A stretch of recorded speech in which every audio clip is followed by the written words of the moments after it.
covering this information this way, but I at least wanted to review some of the stuff with you guys before you took your quiz on this. Apologize for being in and out of school, but hopefully this will be enough just to cover some of the basic stuff that you're going to be responsible for on your quiz next class period. Forgive my voice. Hopefully you can hear this well enough. So I'm going to go through some of the stuff. A lot of this was covered in the Mr. Bird video, so you really shouldn't have any trouble, but I'm just going to key on a couple of key things here, including some of the key ideas of the Enlightenment philosophers, and then later on with section 3, talking about the spread of these ideas. So we start off simply with the word philosophe. It's not a typo. It is the French word for philosopher. And, these guys are reminiscent of those ancient Greek philosophers, people we spoke of before, people like Socrates and Plato and Aristotle. And just like them, they were social critics. They looked at society. They looked at the problems of society. They analyzed them.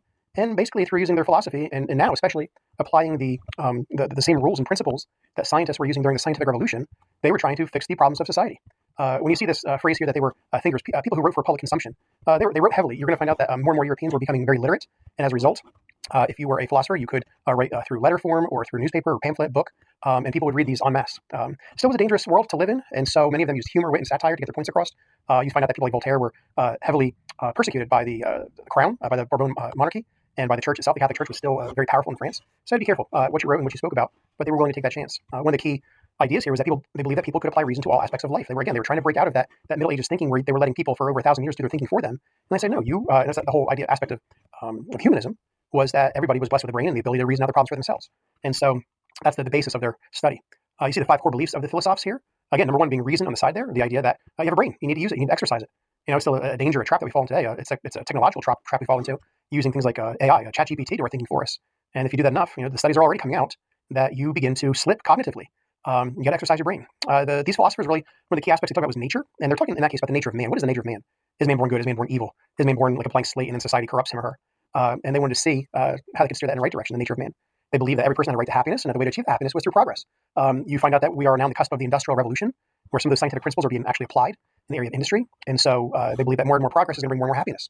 Of course, the key to that then was going to be for people to have liberty and really the freedom to think for themselves. So these really were the 5 key components of the Enlightenment philosophers. We mentioned this before, that the scientific revolution was the precursor, meaning it was the springboard to the Enlightenment. The Enlightenment could not have happened without the scientific revolution. We talk about the idea that when people began to realize the leaps and bounds that were made in understanding the natural world and the scientific principles and laws that exist throughout the universe, they began to wonder if maybe we could apply those same ideas, the scientific method, when looking at the problems of society, whether that's things like gender inequality or class inequality, the type of government running the people. And so again, the necessary component was the scientific revolution that happened first, and the Enlightenment was to follow. Throughout all this, people were seeking truth for themselves. Again, they were not content to be told the truth. They wanted to seek out truth for themselves. Don't get thrown by that big 50-cent word rationalism. It just basically means you're using your brain. You're not relying on superstition. You're not relying on religious tradition or things of that nature. You're challenging everything. And by everything, we mean even divine right monarchy. Like, where does power come from? And we know with divine right monarchy, these absolute monarchs believe that their power came from above, from God, and they were not to be challenged. Well, now they are publicly being challenged. So you can see how it's a rather dangerous thing for a philosopher to talk about something like that in the world that they were living in. All right, let's move along here. Our first guy was Thomas Hobbes. Thomas Hobbes is kind of the outlier with all of these guys. He was the one who was the earliest. His life straddled the English Civil War, and because of that, he was greatly influenced by that. I told my class yesterday, one of the things that if you have the opportunity to take an elective, CSI, Contemporary Social Issues, is a great elective to take. Basically, it's analogous to a sociology course. And one of the behavioral psychologists you talk about is B.F. Skinner. And B.F. Skinner believed that people basically were comprised of 3 things. There's basically 3 things that make you who you are. And one of those things is your genetics. You can't escape genetics. Your parents are short, you're going to be short. Okay. The other thing is your past history. Throughout your entire life, how you were brought up, all your influences in your life, from your parents, your teachers, your coaches, just your general experience in general. And then number 3 is your current circumstance. What's happening to you right now that could completely reverse everything you've done throughout your life. And so you see that exemplified in Thomas Hobbes. Thomas Hobbes, unfortunately, in the English Civil War, was on the wrong side. He was on the losing side. He sided with the king. And we remember that Charles I was actually executed because he was trying to be an absolute monarch. So unfortunately for Thomas Hobbes, he wound up on the losing side. He basically saw the general destruction, how destructive that Civil War was to his country, and he hated it. And so as far as human nature goes, he really believed that people, for the most part, have a desire for power and are in constant conflict because of it. He believed that people were simply born evil. Now, again, I always hedge that. I don't say, we're not talking like Hitler evil. We're talking that people are born with a predisposition, when given the chance to do the right thing or the wrong thing. More often than not, they'll do the wrong thing. You're walking down the hallway, you see a $5 bill in the hall. It's easier for you to just slip in your pocket and not look around and try to search out the party that lost it. So that's what he's talking about. Unfortunately, if you have enough people like this, and most people are like this, that if people weren't controlled, that there would be general chaos and instability. And he saw that in his own life.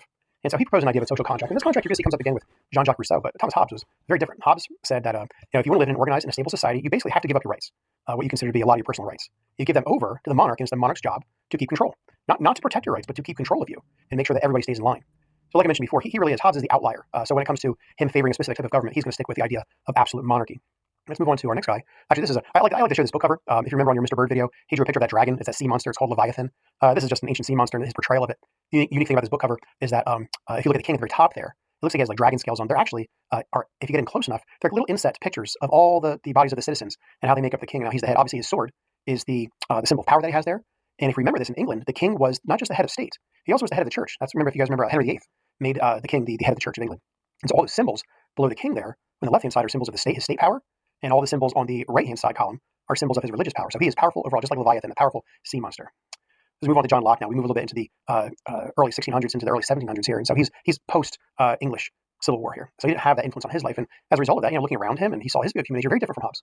Believe that for the most part, people are guided by reason and goodwill. He's like, no, people aren't evil.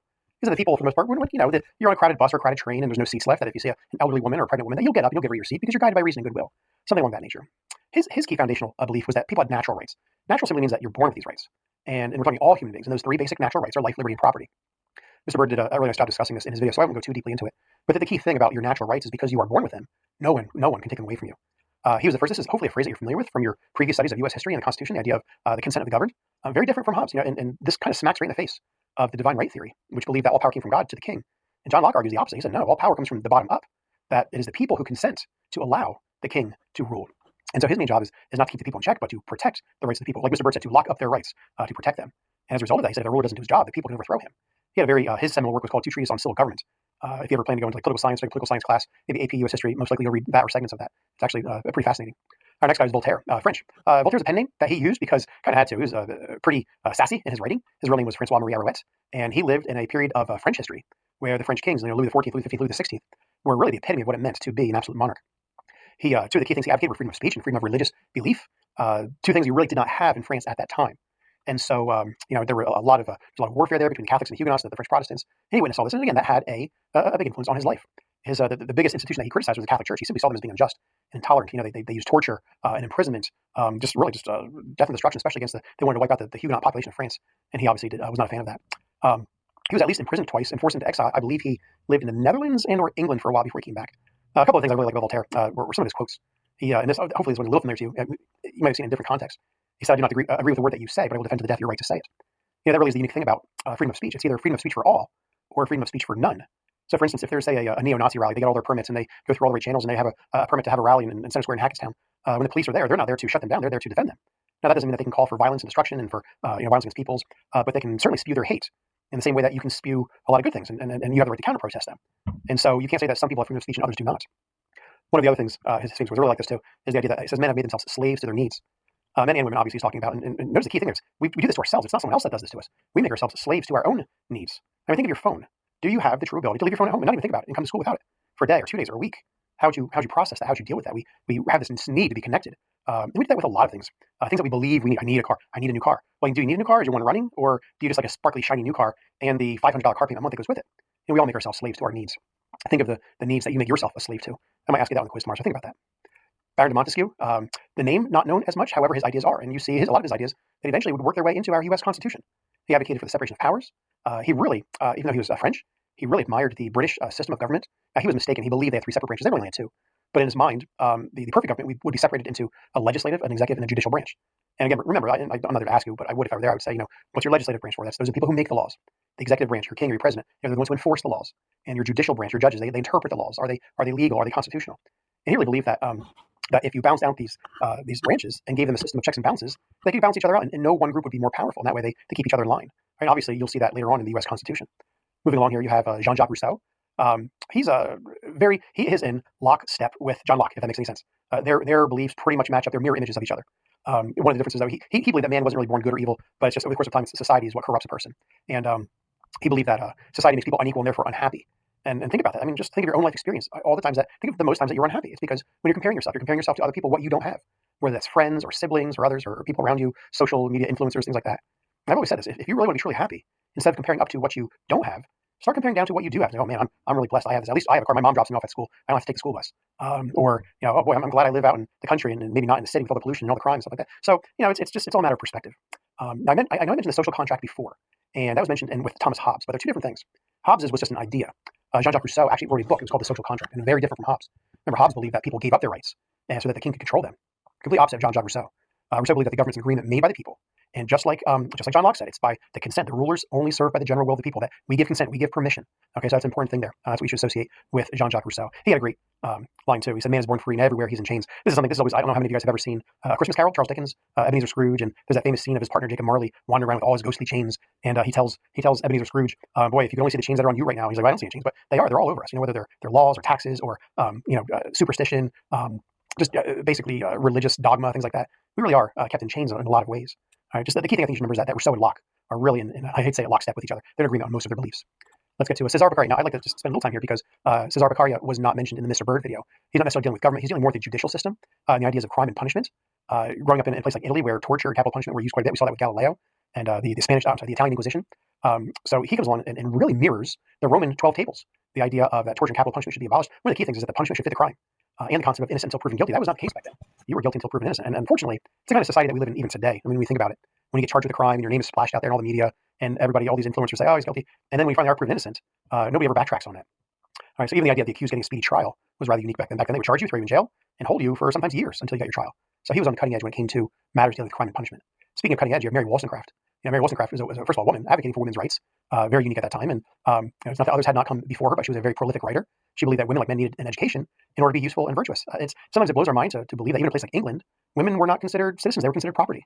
If a woman's husband died, she would not inherit her husband's property. It would go to his children, his male children, and if no male children, go to his brother or closest male relative. And so she really believed that women could better society by entering the fields of politics and medicine. And she did have a proponent in Voltaire who also was an advocate of women's rights. So that brings us to an end of 22.2. Just want to really focus on some of those main ideas here. 22 I'll spend just a minute on this. I'm not going long enough. This is the easy part because it's very repetitive of what we've talked about before. How do ideas spread? Ideas spread through books, magazines, word of mouth, persecution.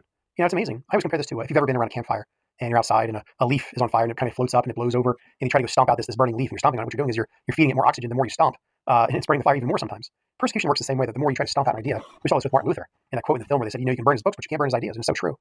And so these enlightenment ideas are going to spread very quickly. Word of mouth salons, these very wealthy women who would bring in philosophers and writers and artists and scientists to discuss all the new ideas. Always something to talk about. They would bring in pianists and musicians and listen to the new music and really wanted to see the seen as the cultural elites, if you will. You see the birth of the newspaper and the pamphlet, very cheap. Books were still expensive, but newspapers you could buy for a penny, and multiple people read them. And so this is only possible when you have a growing literate middle class. So when you look at this is a picture of a Parisian salon, some of the more famous women. One we'll focus on when we get to the French Revolutionists. Madame Suzanne Necker, her husband, Jacques Necker, was the finance minister under Louis XVI and had a big role there in the French Revolution. We'll get back to her. Denis Diderot, think of the explosion of knowledge that was coming out because of the scientific revolution. And Diderot basically took it upon himself. He's like, I'm going to categorize all this. I'm going to compile all this knowledge and organize it so that the common man has access to it. Kind of the precursor to today's Wikipedia, if you will. That just wasn't him. He had a huge staff working on this. And but again, we think of an encyclopedia today as being rather lame, but back then it was considered dangerous. A lot of his work was censored and banned. Especially when you look at some of the ideas. Look at some of the ideas here that were coming out in the red parts there. It's not the state that belongs to the prince. It's the prince who belongs to the state. Try saying that to Louis the XIV, the Sun King. All right, or down here the idea, advocating against the sale of slaves and getting rid of slavery. So a lot of stuff here that would be considered dangerous. But then again, it is also the time of the Industrial Revolution, and so everything from fashion to new machines to wigs and couture and shoes and everything else that goes along with it. And you can see how again prolific this encyclopedia was spreading across Europe, especially France. I always like to mention at least the art world when we discuss time periods, because art throughout history always is reflective of what we embrace in our society at that time period. And so now we're getting away from that Baroque art. Baroque art, remember, it's all about propaganda of the absolute monarchs, propaganda of the Catholic Church. Getting away from that now. Now they're going back to this neoclassical style. Very simple, very elegant, to the point where if you listen to any classical music, Mozart especially, just really reflects his light, elegant, structured Enlightenment ideals. See the birth of the novel. Again, literature only becomes effective when men and women are becoming more and more literate. Now, that might seem high at this point in the 18th century, 1700s, but compared to America blows this way. The literacy rate in America for men and women was hovering around 97%. And if you think, well, why the difference in the 13 colonies? I would say the biggest difference is because of, number one, the religious freedom. A lot of the people that came to America were escaping religious persecution. And the one thing they want to do is read the Bible. If you want to read the Bible, you have to be able to be literate. And so the Bible actually was used as an educational tool in a lot of schools and was the basis for a lot of the elementary education and schoolwork of children. So people grew up in America, in the early colonies, reading. Again, you see the birth of the newspaper, the political pamphlets. Censorship was common by governments because they didn't want the spread of these ideas out there. Knowledge, we saw knowledge is power. And the more knowledge in the hands of the people, then obviously the less power in the hands of the absolute monarchs in the Catholic Church. One of the things that a question that pops up is, well, if you had the perfect government, if you were an enlightened philosopher, what would be your ideal government? Please don't think democracy. Sometimes it's the first thing that pops in people's heads. Oh, well, they're all about the Enlightenment and consent of the governed and power comes to the people. But remember, in the same way that Plato, that Greek philosopher, he despised Athenian democracy. In his mind, that's what killed his teacher, Socrates. And so, in the same way, Plato advocated for what we call the philosopher king. That's kind of what the enlightened despot is. A despot is it's just a word for a dictator. So think of like an enlightened dictator. So if you take away that word enlightened, despot means you're all powerful. It has generally a negative connotation. But imagine this. Imagine if you were an all-powerful ruler, and yet you were benevolent, you were good, and used all that power for the good of your people, protecting their rights. And so there, believe it or not, there actually were some people, some kings and queens who tried to apply these Enlightenment principles to their respective countries. We had Frederick II of Prussia, Joseph of II of Austria, and Catherine the Great of Russia. So just a quick peek at these people. Frederick the Great, maybe he doesn't look so nice there, but he was beloved by his people. They called him Uncle Fritz. Just a term of affection there. And one of the reasons is because how he saw himself. You see there, he actually called himself the first servant of the state. And a lot of times, how can you tell about a person? We look at their actions.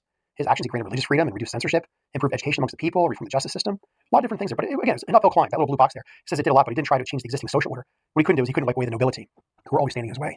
And that's going to happen again and again in a lot of these countries. You got kings like Frederick who tried to make some good changes, but then the nobility comes along, and after that king dies or queen dies, they basically turn back the clock. You have Joseph II. Joseph II, great person here, was the emperor of Austria, the Austrian emperor, and introduced a lot of legal reforms and granted freedom of the press, freedom of worship, abolished serfdom. A lot of these things. But again, he was very often resisted by the nobility. And he was the one that Mozart, Wolfgang Amadeus Mozart, always contended with, because even music was censored back then. The music of the time, the entertainment of the time was the opera. And operas were stories set to music, and they could be very passionate and stir people up.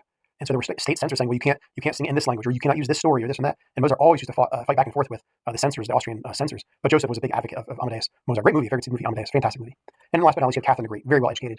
Again, unfortunately, proposed a lot of reforms, but was coming up against a brick wall. The boyars were the nobility of Russia, the landowners. And so they always stood in her way. And so even though she recommended religious toleration and the end of torture and capital punishment, a lot of things didn't work out for her, but she still would be considered an enlightened monarch because she tried. All right, let's wrap this up. So we look at our legacy here. Obviously, the divine right of monarchs is challenged. You're going to see people advocating now for, again, this idea of the power comes from the people and not from the bottom up, not from the top down anymore. You see people relying on their reason more and more and less on superstition and emotion. We do see some kings and queens apply Enlightenment ideas, but there's not a whole lot of progress made. Where you are going to see progress is when people across the pond, over in America, the 13 colonies, are actually take these ideas, they're going to embrace them, they're going to run with them, and it's going to lead to the American Revolution. And all the eyes of the world are upon this great experiment to see if you actually could take these Enlightenment ideas and make them successful. All right. When we get to this age of revolution, we will discuss the successes of the American Revolution and unfortunately the failures of the French Revolution, depending on how you see it. Hope that was enough to get you through and help you understand the material a little bit more going into our quiz next period. If you have any questions, always feel free to reach out to me through email, and I'll get back to you as soon as I can. Hope to see you guys soon. Have a good day.